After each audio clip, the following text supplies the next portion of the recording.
नमस्कार सगळ्यांना. इथे मग बघू शकता माझी आई येत होती. तिच्यासाठी खास मी जेवणाचा बेत केला होता.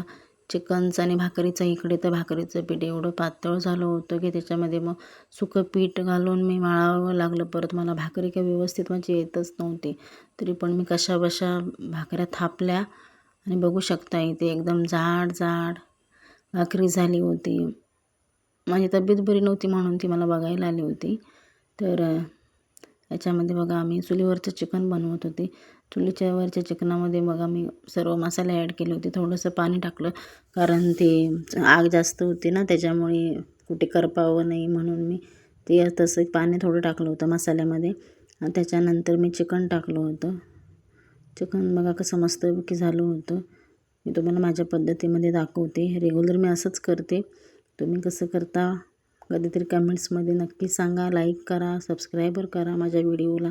नंतर मी मसाला वाटलेला तो टाकला होता आणि चांगलं कांदा खोबरं व्यवस्थित भाजून घेतलं होतं आणि ते मस्तपैकी केलं होतं मी गावरान पद्धतीमध्ये.